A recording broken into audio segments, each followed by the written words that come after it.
BJP की दिल्ली जीत के बाद बंगाल में नई लड़ाई। क्या ममता बनर्जी को सच में चुनौती मिल रही है? नमस्कार, आप देख रहे हैं एआई न्यूज इंडिया। दिल्ली में बीजेपी की धमाकेदार जीत के बाद अब एक नया सियासी मोर्चा खुल चुका है। ममता बनर्जी और टीएमसी के खिलाफ बीजेपी का नया प्लान तैयार हो रहा है। पश्चिम बंगाल में 2026 में विधानसभा चुनाव होने हैं, लेकिन अभी से ही बीजेपी के बड़े नेता खुली चुनौती देने लगे हैं। सवाल यह है कि दिल्ली की तरह बीजेपी क्या बंगाल में भी सत्ता में वापसी कर सकती है? क्या बंगाल की राजनीति में वाकई बदलाव आने वाला है, या फिर ममता बनर्जी अपनी पकड़ बरकरार रखेंगी?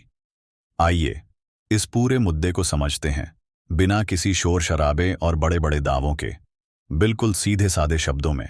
दिल्ली जीत के बाद क्यों बदली बीजेपी की रणनीति? दिल्ली का चुनाव बीजेपी के लिए एक मनोवैज्ञानिक जीत साबित हुआ। 27 साल बाद बीजेपी को दिल्ली में इतनी बड़ी जीत मिली, जिसने कार्यकर्ताओं का हौसला बुलंद कर दिया।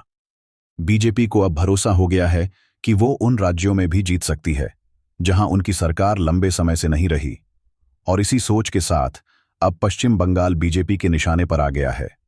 बीजेपी के वरिष्ठ नेता सुवेंदु अधिकारी और सुकांत मजूमदार ने तो खुलकर कह दिया है कि बंगाल में अब भगवा लहराने वाला है। उनका कहना है कि दिल्ली के चुनाव नतीजे बंगाल के लोगों के लिए एक संदेश है कि अगर दिल्ली में बदलाव आ सकता है तो बंगाल में क्यों नहीं। बीजेपी बनाम ममता, 2026 की लड़ाई कैसी होगी? अब सवाल उठता है कि क्या बंगाल में बीजेपी के लिए रास्ता आसान है? बंगाल की राजनीति को समझने के लिए हमें पिछले कुछ चुनावों के आंकड़ों पर नजर डालनी होगी। 2019 लोकसभा चुनाव, बीजेपी ने 42 में से 18 सीटें जीतीं, जो टीएमसी के लिए बड़ा झटका था।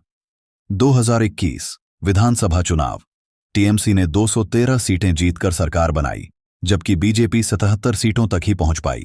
2023 पंचायत चुनाव, टीएमसी ने फिर से भारी जीत दर्ज की, जबकि बीजेपी को कई इलाकों में नुकसान हुआ। तो क्या बंगाल में बीजेपी की राह मुश्किल है? हां, लेकिन असंभव नहीं। बीजेपी के नेता यही मानकर चल रहे हैं कि अगर दिल्ली में 27 साल बाद सत्ता में वापसी हो सकती है, तो बंगाल में भी यह संभव है। बीजेपी के पास क्या प्लान है? दिल्ली की तरह बंगाल में भी बीजेपी की रणनीति कुछ खास बिंदुओं पर केंद्रित है। पहला point, Hindu vote bank. BJP बार बार हिंदू वोटर्स को साधने की कोशिश कर रही है। सुवेंदु अधिकारी जैसे नेता खुलकर कह रहे हैं कि बंगाल के हिंदू अब बदलाव चाहते हैं। दूसरा पॉइंट, भ्रष्टाचार का मुद्दा। बीजेपी लगातार ममता सरकार पर भ्रष्टाचार के आरोप लगा रही है।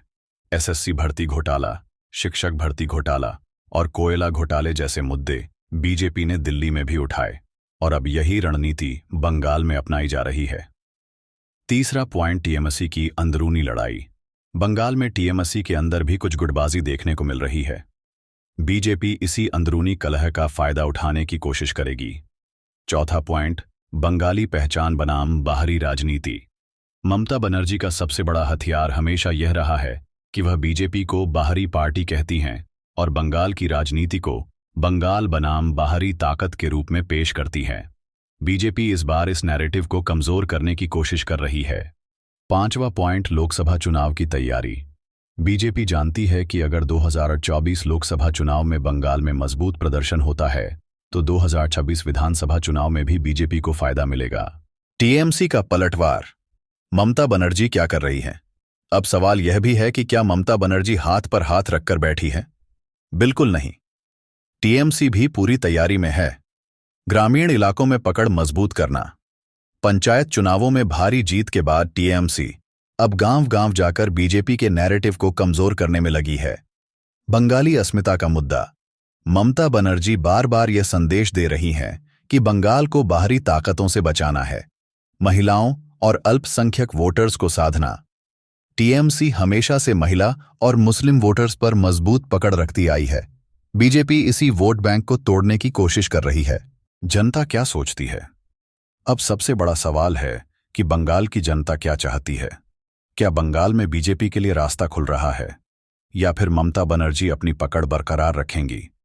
अगर हम जमीनी हालात देखें तो बीजेपी को अभी भी कई चुनौतियों का सामना करना पड़ेगा। टीएमसी का जमीनी संगठन बहुत मजबूत है। बीजेपी को अब भी बंगाल में स्थानीय स्तर पर विश्वसनीय नेतृत्व की कमी है। बीजेपी को बंगाल के राजनीतिक कल्चर को और अच्छे से समझने की जरूरत है।